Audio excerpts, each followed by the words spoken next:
Hello, hi, నమస్తే. అస్సలాముఅలైకుం. నేనిలా ఉన్నాను. మరి మీరెలా ఉన్నారు? జీవితంలో ఎప్పుడైనా ఒంటరిగా మిగిలిపోయామని అనిపించిందా? మనం ప్రాణం అనుకున్న వాళ్ళే మనల్ని నడి రోడ్డుపై వదిలేసి వెళ్ళినప్పుడు గుండెల్లో ఏదో తెలియని శూన్యత. కళ్ళల్లో నీళ్లు తిరిగాయా?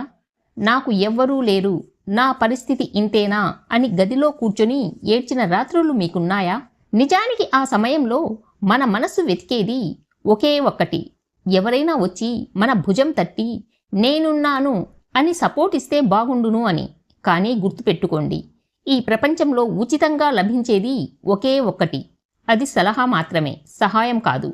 మనం కష్టాల్లో ఉన్నప్పుడు మన నీడ కూడా మనల్ని వదిలేస్తుంది. ఇక మనుషుల నమ్మకం గురించి ఎంత తక్కువగా మాట్లాడుకుంటే అంత మంచిది. మరి ఇలాంటి పరిస్థితుల్లో మనం ఏం చెయ్యాలి?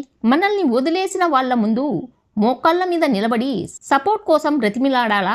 మనల్ని మోసం చేసిన వాళ్లతో గొడవపడి మన విలువను తగ్గించుకోవాలా? ఖచ్చితంగా వద్దు. ఈరోజు ఈ వీడియోలో మనం మాట్లాడుకోబోయేది ఒక సాదాసీదా మోటివేషనల్ గురించి కాదు. మనల్ని తక్కువ అంచనా వేసిన ఈ సమాజానికి, మనల్ని చేతకాని వారిలా చూసిన ఈ మనుషులకు మీ లైఫ్లో మీరు ఇవ్వబోయే అతిపెద్ద రిటర్న్ గిఫ్ట్ గురించి. ఎవరి ముందు తల వంచకుండా, ఎవరి నమ్మకాన్ని ఆశించకుండా మీకంటూ ఒక సామ్రాజ్యాన్ని ఎలా సృష్టించుకోవాలో మాట్లాడుకుందాం. మన జీవితంలో అత్యంత కష్టమైన సమయం ఏదో తెలుసా? మనకు ఒక ఐడియా ఉంటుంది, ఒక కల ఉంటుంది, లేదా మనం ఒక పెద్ద సమస్యలో ఇరుక్కుపోయి ఉంటాం. అలాంటి సమయంలో మనకు ఒకరి సాయం అవసరమవుతుంది.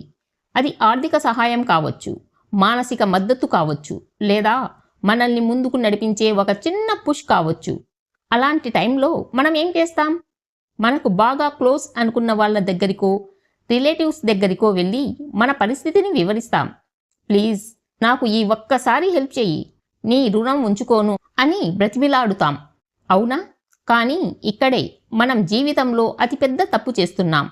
ఎప్పుడైతే మీరు ఒక వ్యక్తి ముందు నిలబడి సపోర్ట్ కోసం యాచిస్తారో, అక్కడే మీ సెల్ఫ్ రెస్పెక్ట్ అంటే మీ ఆత్మగౌరవం ముక్కలైపోతుంది. మీరు సహాయం అడిగిన మరుక్షణమే అవతలి వ్యక్తి మిమ్మల్ని చాలా తక్కువ చేసి చూడడం మొదలు పెడతాడు. ఒకవేళ వాళ్ళు మీకు సహాయం చేసినా జీవితాంతం మిమ్మల్ని ఒక యాచకుడిలాగానే చూస్తారు తప్ప ఒక సమానమైన వ్యక్తిలా గౌరవించరు. గుర్తుపెట్టుకోండి, ఈ ప్రపంచంలో ఫ్రీగా లభించేది ఒక సలహా మాత్రమే. సహాయం ఎప్పుడూ ఉచితంగా రాదు. దానికి ఏదో ఒక రూపంలో మీరు మూల్యం చెల్లించుకోవాల్సిందే. ఈరోజు మిమ్మల్ని ఒకరు సపోర్ట్ చేసి పైకి లేపారు అంటే, రేపు వాళ్ళు చెప్పినట్లు మీరు వినాలి, వాళ్ళు చెప్పినట్లు మీరు ఆడాలి, వాళ్ళ నీడలో మీరు బ్రతకాలి. మీకంటూ ఒక సొంత ఐడెంటిటీ ఉండదు. సింహం ఎప్పుడైనా వేటాడడానికి వేరే జంతువుల సపోర్ట్ అడుగుతుందా? లేదు. దానికి తెలుసు, తన ఆకలి తీరాలన్నా, తాను అడవికి రాజుగా బతకాలన్నా తన పంజాలో సత్తా ఉండాలి అని. మీరు కూడా అంతే. మీ లైఫ్లో మీరు ఎదగాలి అంటే మొదట ఎవరి ముందు చేతులు చాచడం బంద్ చెయ్యండి. మీ కష్టాన్ని నమ్ముకోండి, మీ ప్లాన్ను నమ్ముకోండి, మీ శ్రమను నమ్ముకోండి. మీ దారిలో మీకు ఎవ్వరూ తోడు రాకపోయినా పర్వాలేదు, ఒంటరిగా నడవడానికి సిద్ధపడండి. ఎప్పుడైతే మీరు ఇంకొకరి సపోర్ట్ ఆశించకుండా మీ స్వశక్తితో అడుగులు వేస్తారో, అప్పుడు మిమ్మల్ని చూసి నవ్విన వాళ్ళే రేపు మీ వెనక నడవడానికి లైన్ కడతారు. ఎవరి సపోర్ట్ లేకుండా పైకి వచ్చిన వాడికి ఉండే గంభీరతత్వమే వేరు, ఆ సక్సెస్ ఇచ్చే కిక్కే వేరు. కాబట్టి ఇవ్వాల్టి నుంచి రాసి పెట్టుకోండి, నేను నా కష్టాన్ని నమ్ముకుంటాను కానీ ఎవరి సపోర్ట్ కోసం భిక్ష అడగను అని. జీవితంలో మనం తినే అతి పెద్ద దెబ్బ ఎక్కడి నుంచి వస్తుందో తెలుసా? శత్రువుల నుంచి కాదు, మనం ప్రాణం కంటే ఎక్కువ నమ్మిన వాళ్ళ నుంచి, మన వాళ్ళు అనుకున్న వాళ్ళ నుంచే. అందుకే ఎవ్వరి దగ్గర నుంచి 100% నమ్మకాన్ని, విశ్వాసాన్ని ఆశించకండి. మనం చాలామందిని చూస్తుంటాం, వాడు నా బెస్ట్ ఫ్రెండ్ రా, వాడు నన్ను ఎప్పటికీ వదిలివేయడు అని కొందరు, మా వాళ్ళు నాకెప్పుడూ అన్యాయం చేయరు అని ఇంకొందరు గుడ్డిగా నమ్ముతుంటారు. కానీ ఒక చేదు నిజం చెప్పనా? ఈ రోజుల్లో విశ్వాసం అనేది మనుషుల క్యారెక్టర్ని బట్టి ఉండట్లేదు, వాళ్ళ అవసరాల్ని బట్టి ఉంటోంది. అవును, ఇది వినడానికి చేదుగా ఉండవచ్చు, కానీ 100కి 100 పాళ్ళు నిజం. అవసరం ఉన్నంత వరకే ఇక్కడ బంధాలు, అనుబంధాలు. మీ దగ్గర డబ్బు ఉన్నంత వరకు, మీ వల్ల వాళ్లకు ఏదో ఒక ఉపయోగం ఉన్నంత వరకు మీకంటే నమ్మకస్తులు ఇంకెవరూ లేరన్నట్లు నటిస్తారు. అదే మీ అవసరం తీరిపోయాక, లేదా మీరు కష్టాల్లో పడి అట్టడుగుకి వెళ్ళిపోయాక అప్పటి వరకు మీతో ఉన్న వాళ్ళే ముఖం చాటేస్తారు, మిమ్మల్ని తెలియని వారిలా చూస్తారు. రక్త సంబంధాలు కూడా మోసమే చేస్తాయి. చుట్టాలు, బంధువులు అంతా కూడా స్టేటస్ చూసేవాళ్లే. మనకు బాగా దగ్గరి వాళ్లే మనల్ని వెన్నుపోటి పొడిచినప్పుడు గుండె తట్టుకోలేదు. నేను మిమ్మల్ని ఎవరినీ నమ్మొద్దు, అందరినీ శత్రువుల్లా చూడండి అని చెప్పట్లేదు. కానీ ఎవరి మీద అతిగా ఎక్స్పెక్టేషన్స్ పెట్టుకోకండి అని చెప్తున్నాను.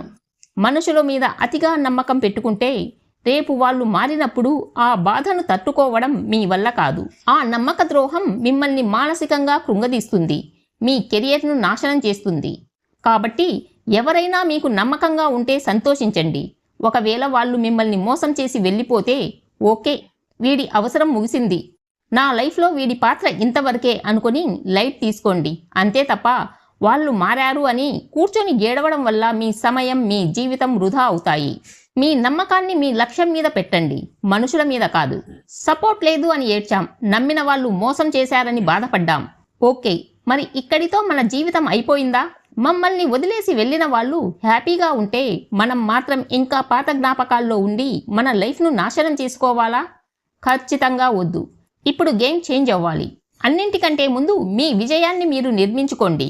బంధాలు, ప్రేమానురాగాలు, స్నేహాలు ఇవన్నీ వినడానికి చాలా బాగుంటాయి. కానీ ప్రాక్టికల్ లైఫ్లోకి వస్తే ఈ సమాజం మిమ్మల్ని దేన్ని బట్టి గుర్తిస్తుందో తెలుసా? మీ క్యారెక్టర్ను చూసి కాదు, మీ జేబులో ఉన్న డబ్బును చూసి, మీకున్న సక్సెస్ను చూసి, సమాజంలో మీకున్న హోదాను చూసి మాత్రమే. మీ దగ్గర ఏమీ లేనప్పుడు మీరు ఎంత మంచితనంతో ఉన్నా ఇక్కడ ఎవ్వరూ మిమ్మల్ని గుర్తించరు. కాబట్టి ఇవాల్టి నుంచి మీ ఫోకస్ అంతా మార్చండి. మిమ్మల్ని ఎవరు తిట్టారు, ఎవరు వదిలేశారు అనే ఆలోచనలను మీ మైండ్ నుండి డిలీట్ చేయండి. మీ టైం, మీ ఎనర్జీ, మీ ఆలోచనలు ప్రతి ఒక్కటి మీ కెరియర్ పైన, మీ గోల్స్ పైన మాత్రమే ఉండాలి. రోజుకు 14 గంటలు కష్టపడాలా? సిద్ధమవ్వండి. కొత్త స్కిల్స్ నేర్చుకోవాలా? నేర్చుకోండి. రాత్రుళ్ళు నిద్ర లేకుండా పనిచేయాలా? వెనకడుగు వేయకండి. మిమ్మల్ని మీరు ఒక శిల్పంలా మలుచుకోవాల్సిన సమయం ఇది. లోపల ఎంత బాధ ఉంటే పనిలో అంత కసి చూపించండి. మీ గుండెల్లో ఉన్న మంటను మీ సక్సెస్కు ఇంధనంలా మార్చుకోండి. గుర్తుంచుకోండి, మీరు సక్సెస్ అయ్యి ఒక ఉన్నతమైన స్థానంలో నిలబడినప్పుడు అప్పటి వరకు మీ ఫోన్ నెంబర్ డిలీట్ చేసిన వాళ్ళే మీ అపాయింట్మెంట్ కోసం లైన్లో నిలబడతారు. మిమ్మల్ని చేతకాని వాడని అవమానించిన వాళ్ళే వాడు నాకు అప్పుడు బాగా తెలుసబ్బా అని గొప్పలు చెప్పుకుంటారు. ఈ ప్రపంచంలో సక్సెస్ను మించిన పవర్ఫుల్ వెపన్ ఇంకొకటి లేదు. మీ సక్సెస్ ఎంత పెద్దగా ఉండాలి అంటే మీ శత్రువుల చెవుల్లో ఆ సౌండ్ ఎప్పటికీ మారుమ్రోగుతూనే ఉండాలి. మీ సామ్రాజ్యాన్ని మీరే నిర్మించుకోండి. అప్పుడు ఈ ప్రపంచమే మీ కాళ్ల ముందుకు వస్తుంది. మిమ్మల్ని ఎవరైనా మోసం చేసినప్పుడు, అవమానించినప్పుడు మనకు వచ్చే మొదటి ఆలోచన ఏంటో తెలుసా? వాళ్ళ మీద పగ ఎలా తీర్చుకోవాలి అని, వాళ్లకు ఎలా దెబ్బ కొట్టాలి అని. కొందరైతే వాళ్లతో గొడవ పడతారు, ఫోన్ చేసి మరీ తిడతారు, సోషల్ మీడియాలో పోస్టులు పెడతారు. కానీ నా మాట ఒక్కటి గుర్తుపెట్టుకోండి, మీరు ఎవరితోనైనా గొడవ పడుతున్నారు అంటే మీ విలువైన కాలాన్ని, మీ ఎనర్జీని వాళ్ళ కోసం వేస్ట్ చేస్తున్నారని అర్థం.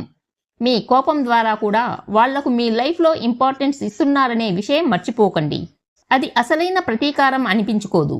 మరి నిజమైన ప్రతీకారం అంటే ఏంటో తెలుసా? సైలెన్స్ మరియు సక్సెస్.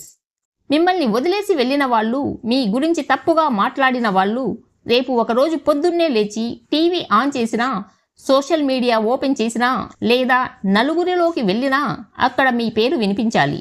మీ సక్సెస్ స్టోరీనే వాళ్లకు కనిపించాలి. అంతేకాని వాళ్లతో మీరు గొడవ పడవద్దు. వాళ్ళు మిమ్మల్ని ఏ అట్టడుగు స్థానంలోనైతే వదిలేసి వెళ్లారో దానికి 100 రెట్లు పై స్థానంలో మీరు నిలబడి వాళ్ళ వైపు చూసి ఒక చిన్న చిరునవ్వు నవ్వాలి. ఆ నవ్వు చూసి వాళ్ళ గుండెల్లో రైళ్లు పరిగెత్తాలి. రేయ్, ఇంత పవర్ఫుల్ వ్యక్తినా మనం వదులుకున్నాం అని వాళ్ళు జీవితాంతం కుంగిపోవాలి, లోపల ఏడవాలి. ఆ బాధే మీరు వాళ్లకు ఇచ్చే అతిపెద్ద శిక్ష. కత్తితో పొడిస్తే వచ్చే గాయం కొన్నాళ్లకు మానుతుంది, కానీ సక్సెస్తో కొట్టే దెబ్బ జీవితాంతం గుర్తుండిపోతుంది. అందుకే చెబుతున్నా, ఇవాల్టి నుంచి ఎవరి ముందు సపోర్ట్ కోసం బ్రతిమిల్లాడకండి, ఎవరి దగ్గర నుంచి నమ్మకాన్ని ఆశించకండి. మీ సక్సెస్ జర్నీని ఇప్పుడే, ఈ క్షణమే ఒంటరిగా స్టార్ట్ చేయండి. నిశ్శబ్దంగా కష్టపడండి. మీ విజయంతో ఈ ప్రపంచం మొత్తం వినిపించేలా శబ్దం చెయ్యండి. ఒంటరిగా పోరాడుతున్న మీరు సక్సెస్ అవ్వాలని మనస్ఫూర్తిగా కోరుకుంటున్నాను. ఈ వీడియో మీకు నచ్చినట్లయితే లైక్ చేయండి, షేర్ చేయండి అండ్ సబ్స్క్రైబ్ చేయడం మర్చిపోవద్దు. మరో మంచి వీడియోతో మళ్ళీ కలుద్దాం.